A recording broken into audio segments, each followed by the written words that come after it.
क्षण में आ सकती, कोई भी बहाना बन सकता।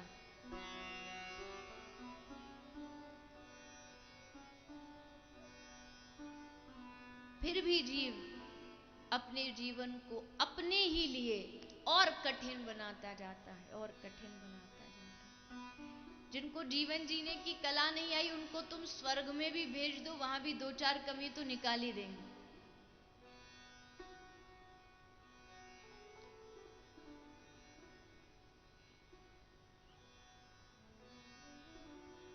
इसलिए जीवन किसी भी परिस्थिति में रहो, किंतु भगवत गीता में भी भगवान कृष्ण ने कहा है कि अपने आप से प्रश्न करते रहिए कि आप कितनों को सुख दे रहे हैं और कितनों को दुख दे रहे हैं।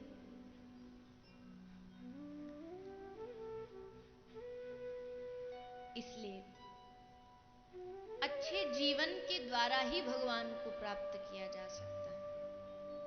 कुछ लोग को जीवन जीने की कला इतनी नहीं आती कि जरा सा जीवन में कोई अनुकूल परिस्थिति आए तो उसको सहन करना मुश्किल पड़ जाता है। बड़ी बड़ी बातें तो छोड़ो, कुछ लोग तो ऐसे, अगर सब्जी में नमक भी ज्यादा हो जाए तो बस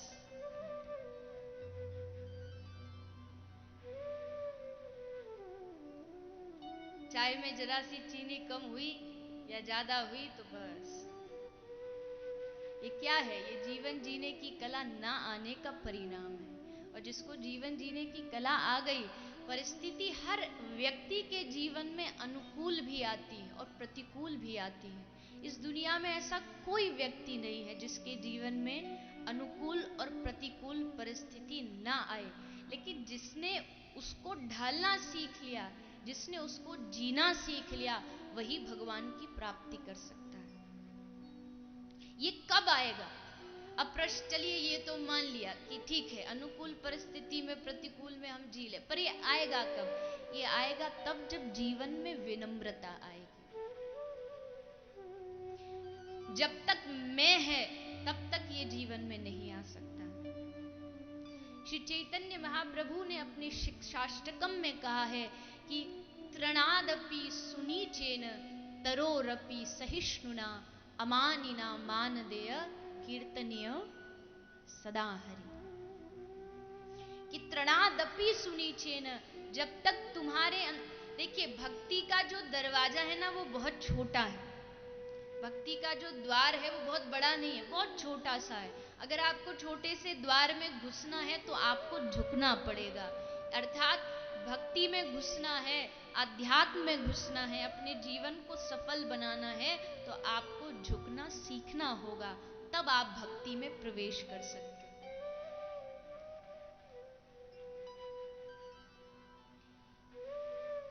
अन्यथा मैं करने वाले कितने दुनिया में आए और कितने चले गए। एक कोई ऐसी कहानी सुनाई जाती है, कोई जंगल में एक हाथी के कान में मच्छर बैठा है।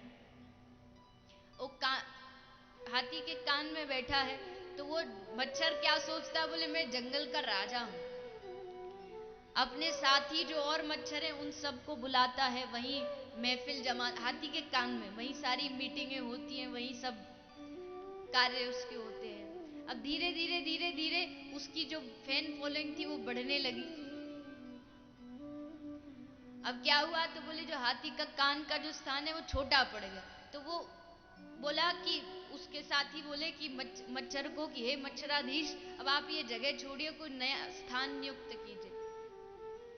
तो मच्छर वहां से जाने लगा तो हाथी के कान में गुनगुना रहा है, बोला भैया देखो, हम तो हमारी जो जगह वो छोटी पड़ गई, अब हम तो यहाँ नहीं रहेंगे, अब हम दूसरी जगह जा रहे हैं। अब हाथी को कुछ पता नहीं, उसने जोर से कान झटका, सारे के सारे पटक के नीचे धरती पे आ पड़े। क्यों? क्योंकि हाथी को वो आया तब भी पता नहीं चला, जा रहा है तब भी नहीं पता, बस कान में गुनगुना रहा था तो एक झटका लगा और सब धरती पे जा पड़े। इसलिए यही हालत हम सब की है, एक मच्छर जैसी, उससे भी तुच्छ हमारी स्थिति है, किंतु हम समझते हैं कि हम नहीं हैं तो ये कार्य, ये दुनिया, ये कैसे चलेगी। किंतु जितनी बार भी जिसके अंदर भी ये मैं का अभिमान आया, भगवान ने उसको हमेशा नीचे गिराया है। रावण क्यों मरा, कंस क्यों मरा, दुर्योधन क्यों मरा? रावण से बड़ा ज्ञानी इस दुनिया में कौन हो सकता है, जिसको वेद शास्त्र कंठस्थ याद है, जिसको युगों तक तपस्या की, जिसने भोलेनाथ जी को प्रसन्न किया, पर फिर भी मारा गया अपने अभिमान की वजह से। और ऐसा मारा गया कि एक बार नहीं, हर वर्ष जलाया जाता है। अपने अभिमान के कारण हर वर्ष मरता है। तो व्यक्ति को कैसा रहना चाहिए?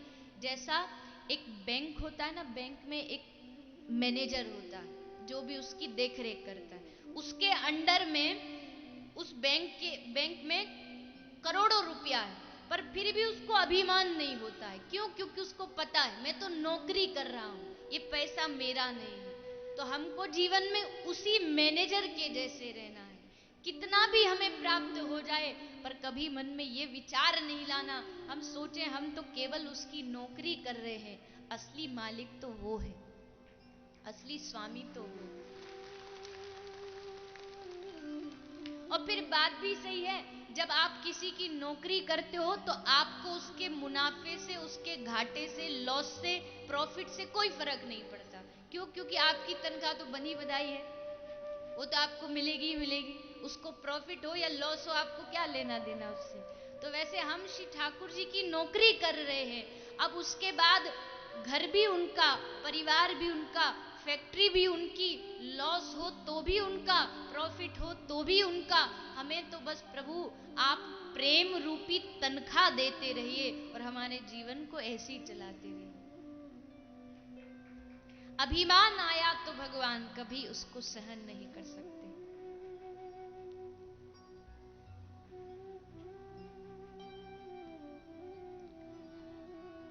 इसलिए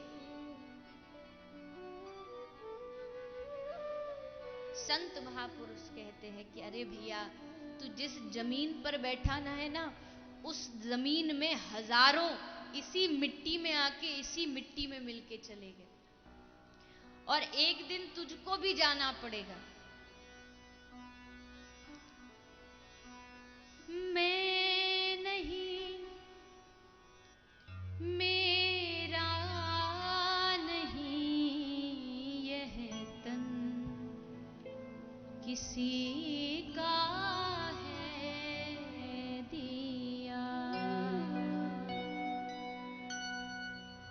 जो भी मेरे पास है वह धन किसी